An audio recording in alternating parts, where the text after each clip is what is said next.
Yeah, I think most people, I'll introduce myself and then introduce you. And look, people are coming in. Because I could have introduced you. That's true. You could introduce me. Yeah. Hi, everybody. Thanks for joining. We're gonna give it just a minute or two for everybody to kind of stream in. Do you see people? Because I don't see. Yes, yeah. We've Okay. got people are streaming in, which is exciting. Cool. Yeah, if you click on the participants, maybe you can't see it. Oh, No, I can't. I can't. Maybe I will, but I need my screen there. So yeah, 22. Yeah, I can see 24 now. Yeah. I see the count. yeah. Well, while we're letting people stream in, why don't we go through a few introductions? I think the most people will know me, so I'll start with my introduction. Hi, I'm Conor. I'm the Chief Strategy Officer and a board member at CreatorIQ. I was a co-founder at a company called Tribe, which is now part of CreatorIQ.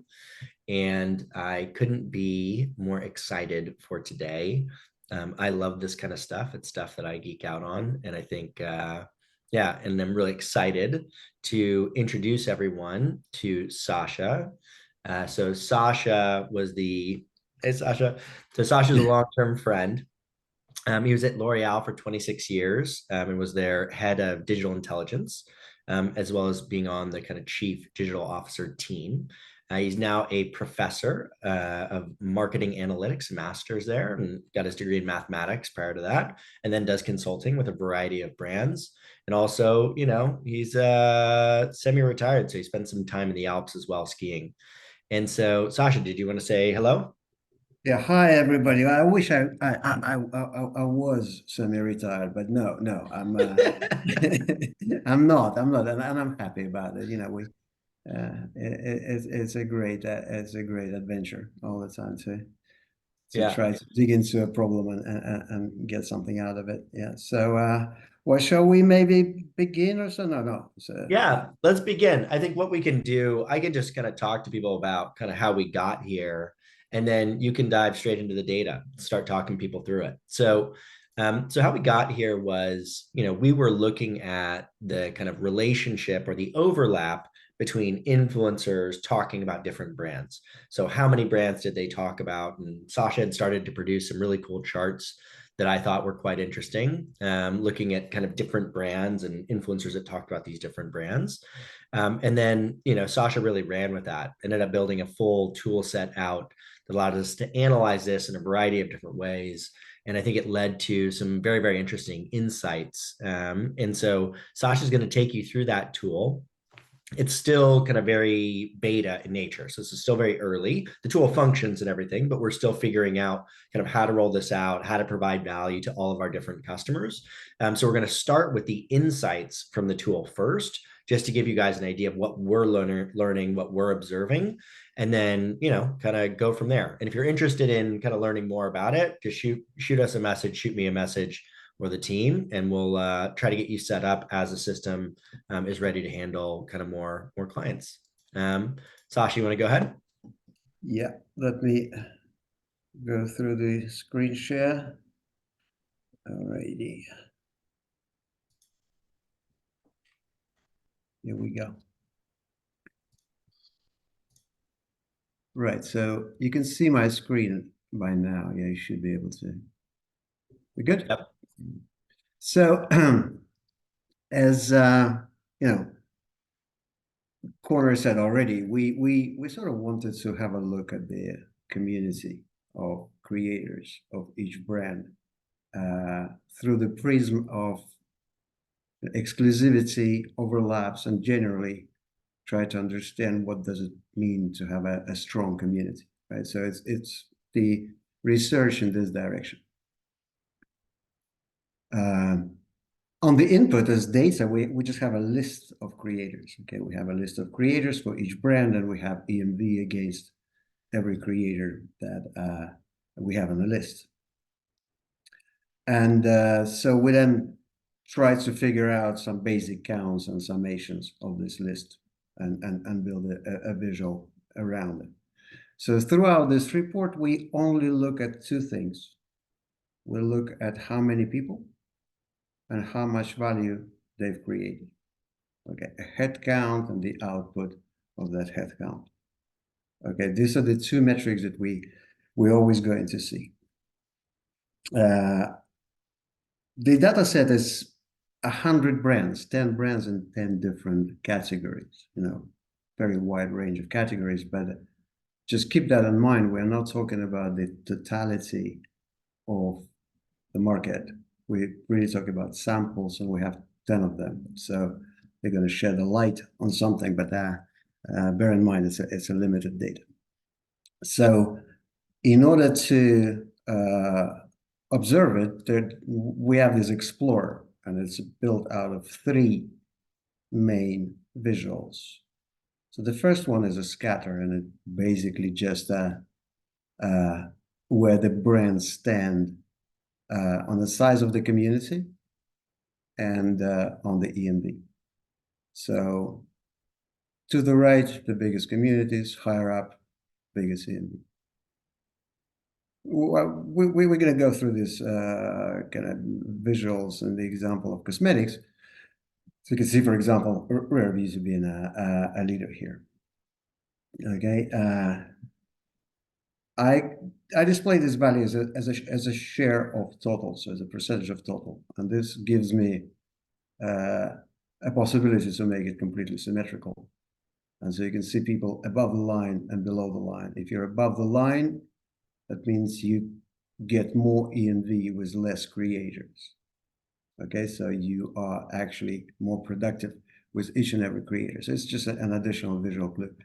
So on the right, we have something that I call spectrum. Okay, so see, when we have this list of creators, we can go through this list and we can count how many times we see those creators. Once, 2 times, 3 times, and so on and so forth, till 10, because we only have 10 brands. And it's going to be a very distinct identifier. A creator can be either 1 or 5. Okay, so it gives us a very important leverage, because we can just go and see the exclusives. Okay, so we can just isolate the exclusive, and so we can go on a different side of the spectrum and see the creators who work with every single brand. Okay, so we have this now. We have this little lever to go through our data. And we will see it, basically a distribution over these 10 buckets. We can see it as a count of creators, and then as the EMV that they've produced. And you already see in these examples that something interesting is going on here. They're not necessarily identical. So below you have the matrix, and the matrix is a collection of small Venn diagrams. So for every pair of brands in the data set, you'll see the overlap, the common creators that they have between them. Okay? And there's a heat map that kind of shows you more or less the centers of gravity. And here we can isolate a brand completely, okay? So we can just see rare beauty. Or we can isolate rare beauty community. So all the creators of rare beauty, including the EMV that they've created for others. Okay, so we can see the community from this point of view. And on the left, we have a little sidebar, really just auxiliary elements. We can sort of isolate micro-influencers if we want to. Okay. Only see powerhouse and so on and so forth.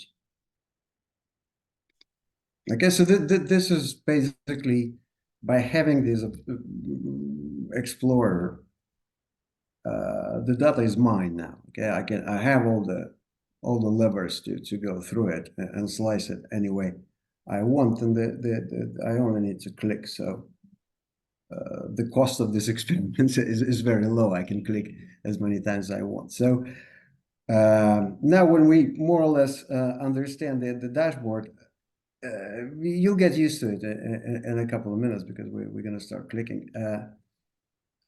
I'll go through the same visualizations that you will find in the white paper that CreatorIQ will share very soon. But I will also give you some additional views from time to time, so it will be a little bit more interesting.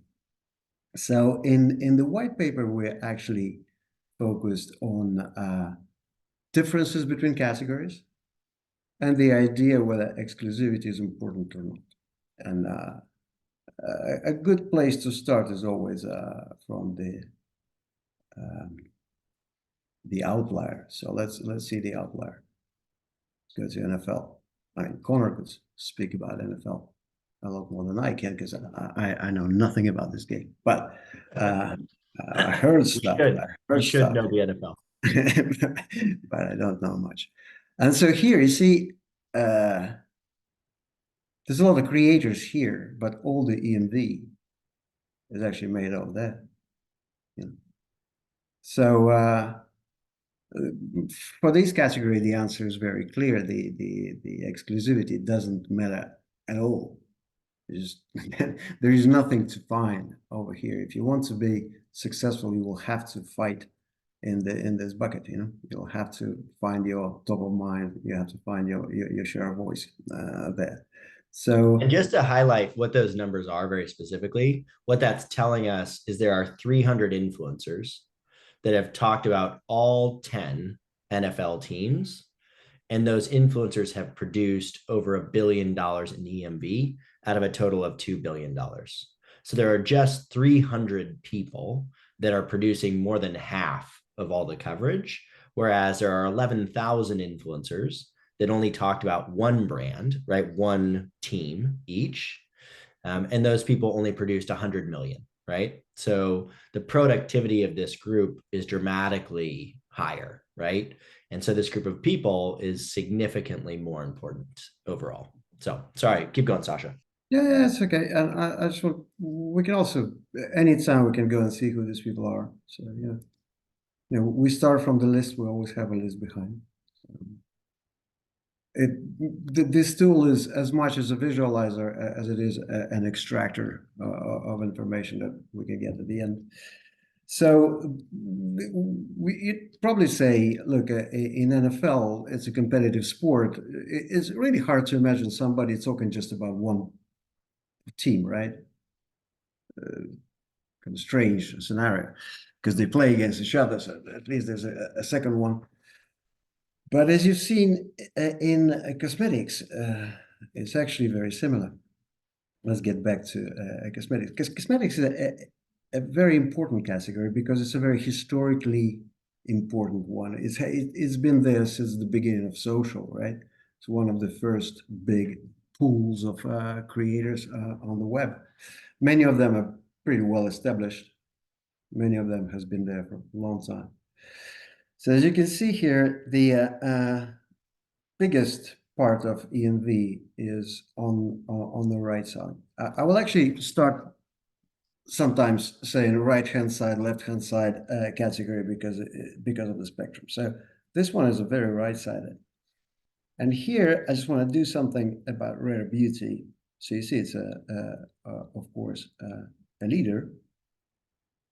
Well, let's start from exclusives. Just watch where rare beauty is. Just sitting somewhere pretty low. And then I'll just start adding buckets. Little by little, I need to wait a little bit for the machine to react because of the streaming. Oh, man. Okay. Come on. You see, somewhere I'm impatient because of latency. Somewhere around 7. Do it again. I'll start from the other end so you understand better. It just takes a little bit longer for the machine to react during the streaming. So let's take this end. This is the most important end of this category. This is where the most of EMV is built. It's only 3,365 creators out of 46,000, 45,000. It's a pretty small group. but extremely prolific. And this is where Rare Beauty actually kind of gets the final victory. Try to do it again if it will happen this time a little bit smoother. You'll see it's a pretty amazing kind of race to the top. You see where they are, right? Yeah, I need to wait for the image to render. You see, it's slowly going up, slowly going up. Still below average.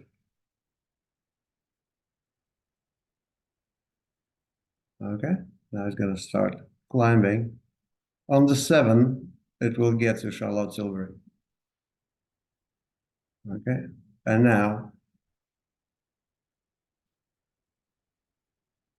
okay, it will just become a leader. So, this is how they win. They win on that end. And it looks like in this category, you really need to be able to work with creators who work with everybody else. And there's no point really on going for exclusivity. So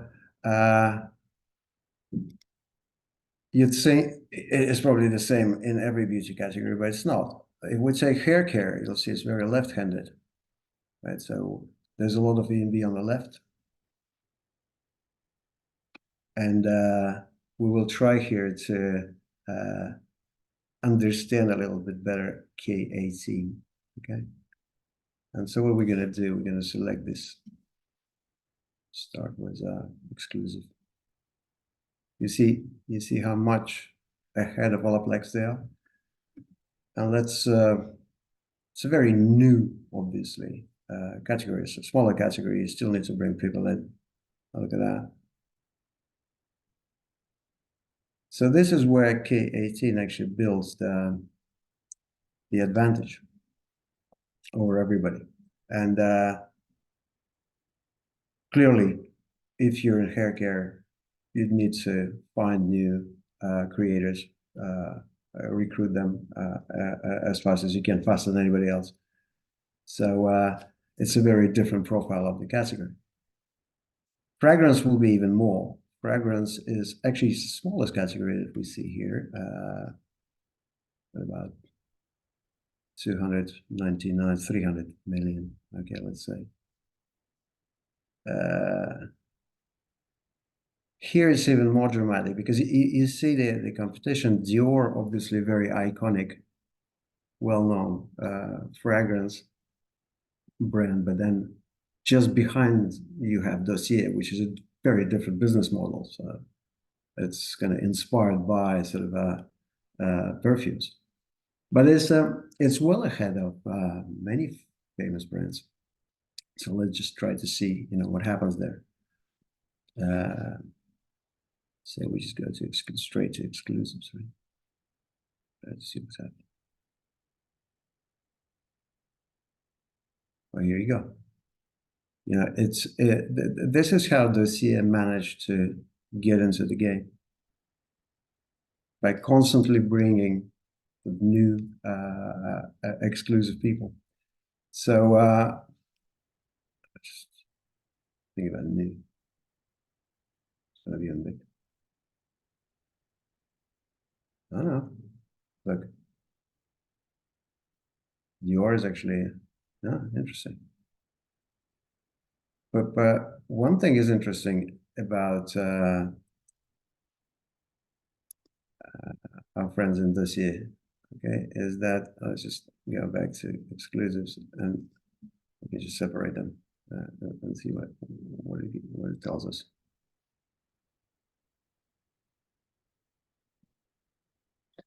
Yeah, one thing that I found quite interesting about Dossier is that 33 exclusive creators, 33% of the exclusive creators were retained from the year before. So not only they are exclusive, okay, but they kind of remain exclusive for a pretty long time, which is interesting. So yeah, if you're in fragrance, you need to think about exclusive new creators. And now again, just to Yeah. pop in and add kind of my own, what I've observed about this and why I think it's really interesting. And sorry, guys, I've been writing messages in the webinar chat, literally to myself and to the to Sasha. So apologies for that. But I think the thing that's quite interesting is when I started seeing this data, it was actually both one, counterintuitive, and two, kind of the opposite of what I had been recommending often for many of these brands, right? Like when you look at these distributions, what you find is that with makeup, it really is these kind of, these, I call them beauty junkies, the ones that are talking about all the brands that are driving the vast majority of the conversation. While in hair care, it's the opposite, right? Like in hair care, really, influencers very rarely talk about many brands, right? They tend to be very exclusive in nature. And if you were to look at the brands that have dominated over the last year, whether it's K18 on the hair care side, really dominating with a huge group of people that are exclusive to them, or it's Rare Beauty on the makeup side, really dominating with these beauty junkies. I think it's super fascinating, right? And it also allows you to say, okay, in beauty, or makeup, there are 3,000 influencers that drive more than half the conversation. You should probably know who those people are, right? That's a critically important group of people. And we can do this breakdown within every category. So sorry, keep going, Sasha. Yeah. Thank you. It's an interesting, yeah, story because CreatorIQ and Conor in particular were always very retention kind of focused. Yeah, the idea was that retention is good for you. And when you look at the data from some other categories, it looks like recruitment is important. And so in the end, it looks like both things are completely true. It's just the question is where you are. You need to really understand your universe before you go any further. So let's go to skincare now. Skincare is very specific because no other category looks like skincare. It's kind of flat. Yeah, the answer of exclusivity is very clear. There's no point in exclusivity here. There's plenty of EMV to go around, in every single bucket. But uh, there is no real end. There's no right hand. There's no left hand. It's kind of always the same. Here, I'm just gonna flash a few interesting observations about just different strategies based on the creator tiers. So, for example, it's micro influencers, and then suddenly powerhouse with LNS. It's you see that brands are playing a slightly different game here. And it is also interesting to watch the communities. It looks like that there's some kind of rule because it doesn't always look the same, but here we always have the same shape. So in each community, you have to be kind of far ahead from the others. Okay, like almost every brand is very similar.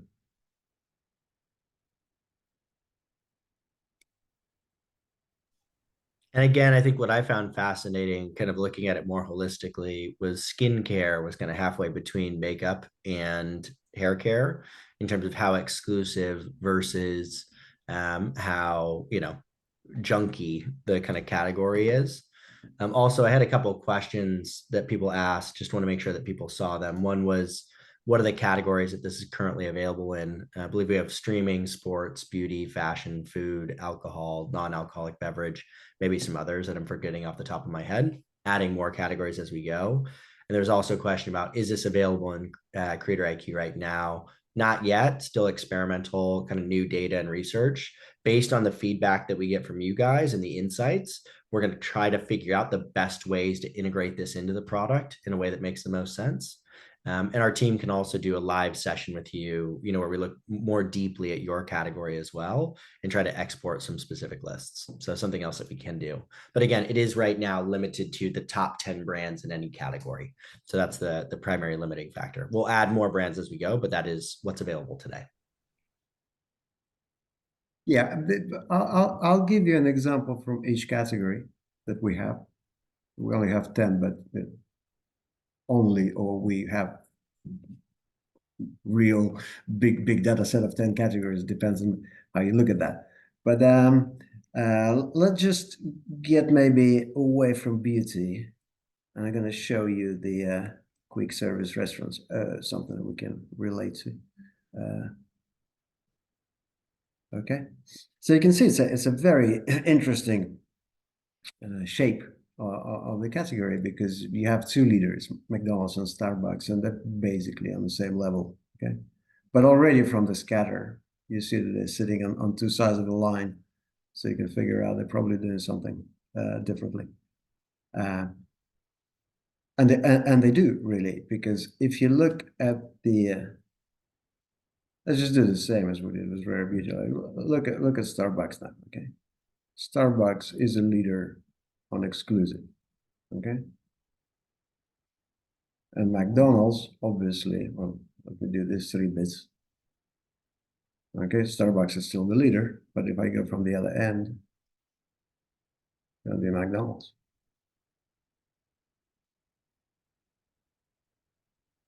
So in this particular category, what happened? Oh, we need to acknowledge that there's not a lot of competition to go around, right? McDonald's and Starbucks are big leaders of the group. But what happens is that they pursue different strategy. Starbucks is on the exclusive end, and McDonald's is on the retention kind of common end, and they arrive more or less to the same level, which is it's not something we see very often. Usually, maybe one leader. So that's an interesting a little thing here.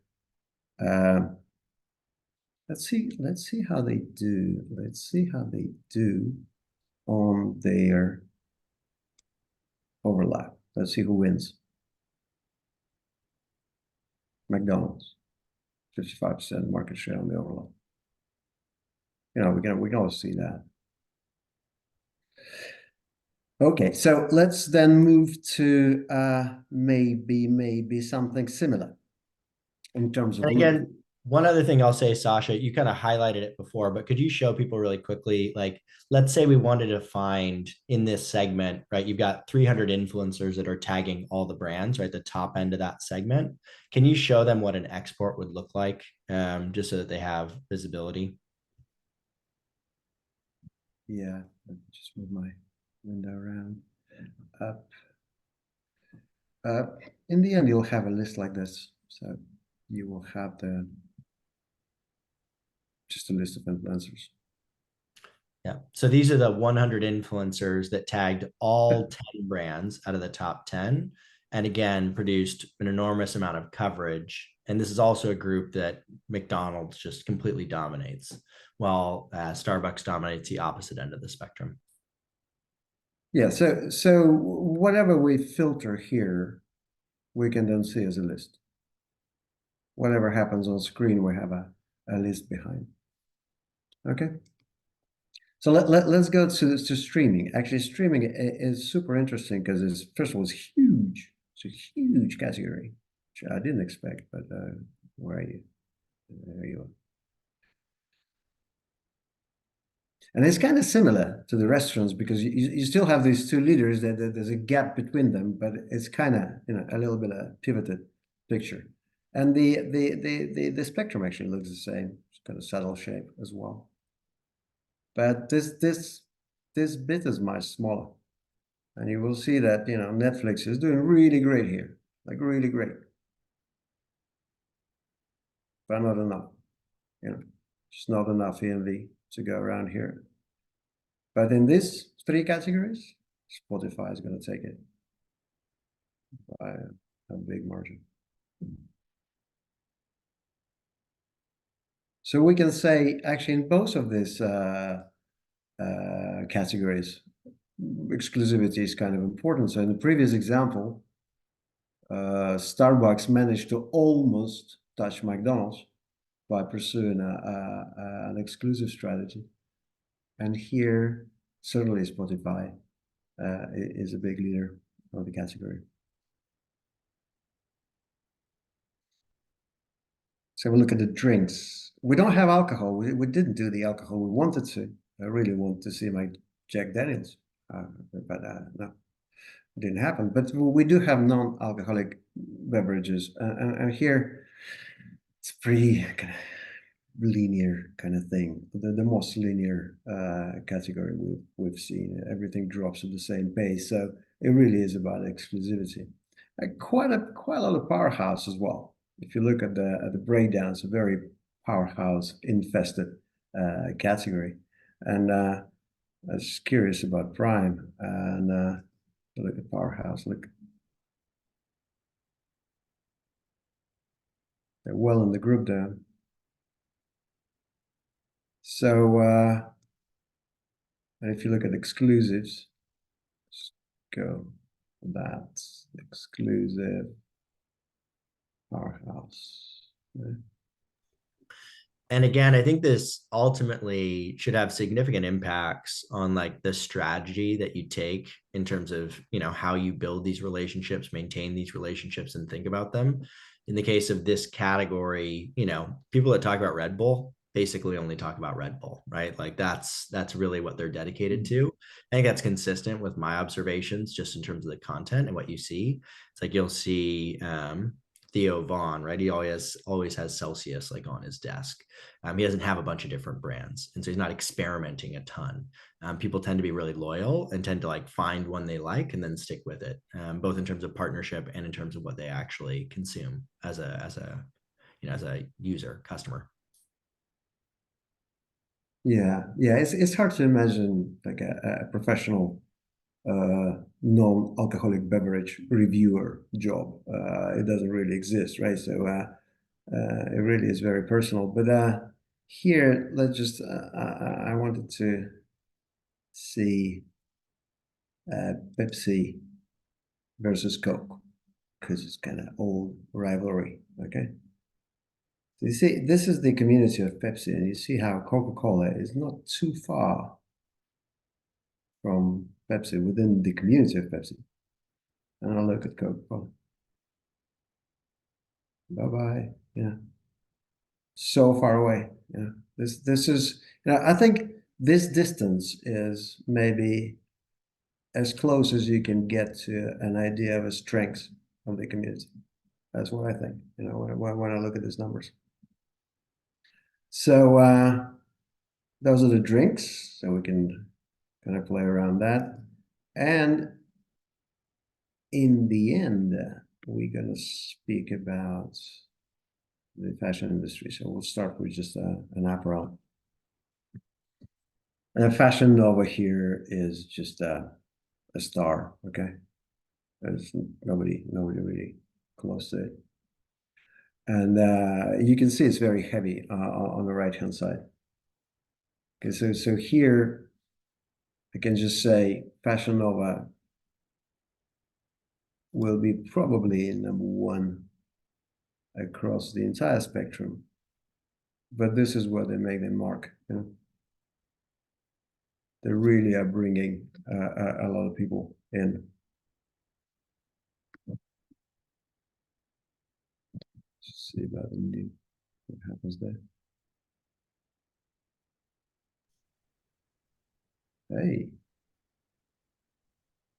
interesting. When we only take new, Gymshark is number one. Okay, So so they're currently recruiting huge volumes of new exclusive influencers that are only talking about Gymshark. Yeah, interesting. So it seems to work actually in terms of share of EMV. And luxury fashion could not be more different from apparel. Look at this. It's a very different picture. So again, apparel was the biggest category of all, and luxury fashion is just below the cosmetics. It's very, very big category. The first thing you see is that all these brands are kind of lined up pretty, harmoniously along the line, which means that there is a very strong relationship between the number of people that are sort of about you and the EMB that you get. Very right-handed. Now, if we look here,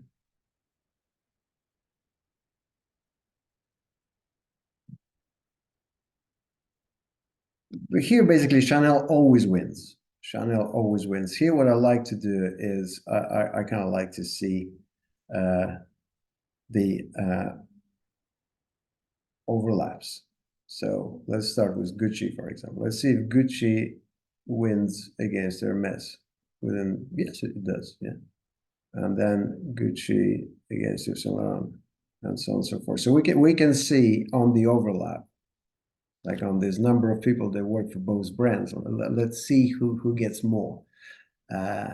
Chanel will always win. Okay, so now I see Gucci is 40%. Now let's just switch to Chanel.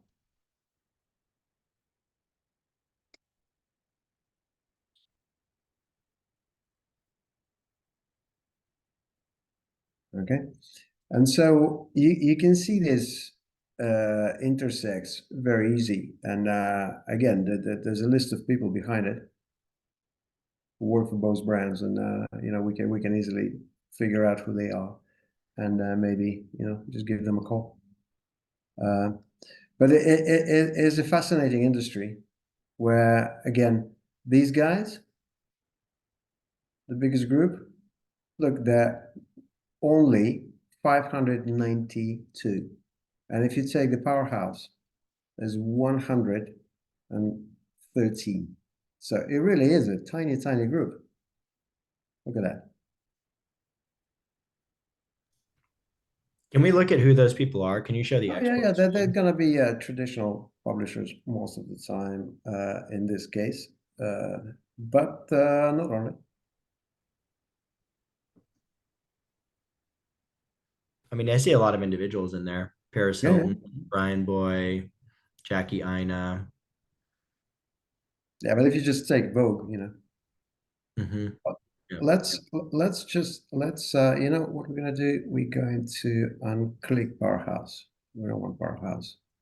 We just want only these guys, and we want to see who they are. Click. Here we go. Yeah, well, nothing much changed. The Powerhouse is on top anyway. Yeah, yeah. There's a funny thing you can do as well. You can click on Vogue. Okay, so now we selected Vogue. And now we go back and we see how we do on Vogue. Who wins what on Vogue? So this is a share of voice of a single creator. I didn't even know you could do that. That's cool. Oh, but everything is yeah, everything is interactive. You know, it's the trick here is not to forget that you've selected something. So for example, if I go back here, I try to export my data now. Okay, I can just click on export. It will only export one row that I've selected. You have to be careful to unclick it all the time. Okay, so but basically, guys, we sort of went through kind of all of it, little by little, and I guess the three things that we put on a white paper, but obviously more learnings than that is just something we shared. So the first one is that the categories that we've seen are all kind of unique. There's some similarities, but every category has a pretty distinct shape. And so when you select best practices, when you try to have an example of something to follow, make sure that the category corresponds to yours, more or less, because otherwise it just doesn't work. The second thing is about the spectrum. So, you know, you're always going to have this type of distribution of creators. It's going to be really big on the left and will descend rapidly to the right. So this part doesn't change between the categories. It's all very similar. It's the bottom part of the MV that is going to be different. And so obviously here you have a lot of people. who make not so much EMV, and vice versa on the other end. And so if you pursue a strategy of recruitment, you do have to work with a large mass of people. While if you're into that right end, you basically into building very good lasting relationships and keeping your brand top of mind among people who are like real committed sort of reviewers of the category. So it is important to remember the resources you will need will not be the same, and the nature of those resources will not be the same. And so for the overlaps, I'd say I really love this view. I think this really gives you an idea of how strong each brand is. When you just isolate the community and see a brand inside, because we have to remember that a brand is not the center of community. As you can see, there's no like one central brand. The overlaps. Let's just go to, for example, cosmetics, where the overlaps are the biggest. I can see that there's several, right? NYX and ELF, for example, overlap quite a bit. Fenty and Rare Beauty have a huge overlap. So all the central brands have sort of 35% overlaps. So it's totally natural for a creator to speak about another brand, obviously, because this is how this business works. But I think it's good to know the brands which are very close to you in terms of community, where you share quite a lot of creators, and you have to know what brands they are, and you can understand what creators you share. So yeah, it's good to know your neighbor. And I think we're kind of coming to the end of the time. So, wanted to thank you, Sasha, for taking us through all this. Again, what I'd say is if you have an interest in reviewing the kind of some of the data that we went through, both for your category or if there's other categories you're interested in, let us know. So contact your team. We'll try to walk you through it and kind of show you what we're seeing, see if there's any particular lists you want exported. There were a few other questions just in the Q&A. I wanted to make sure people had the chance to kind of hear. One was, are media outlets considered influencers like CNBC, pop culture, et cetera? We do track all of those people. Individual influencers will be 90% of what we're tracking, but we do track brands, retailers, publications, et cetera. The market for this data is the US, right, Sasha? I believe, yeah. Just the US. Just Yep. United States, 2023. Yeah. Yeah, and we will expand it to other regions is the plan. So if there's specific regions that you're interested in or you want us to prioritize, we cover kind of every major country other than China at this point. And then let me see if there's anything else. I think those were the main questions. But Sasha, I really wanted to thank you for taking the time. And, this was amazing. This was so much better than what I thought it would be when you first started playing around with this stuff. So thanks. It's super cool. Yeah, thank you. No, I'm really happy about this one. I think you can extract quite a bit of info from a simple list, Well, just by hard to call it a simple list at this point. just by counting. All you need to do is count. A little bit more than that, but yeah, well, thank you again. Thanks everybody for joining. Feel free to hit us up if you have questions. And other than that, have a great Thursday, everybody. Bye.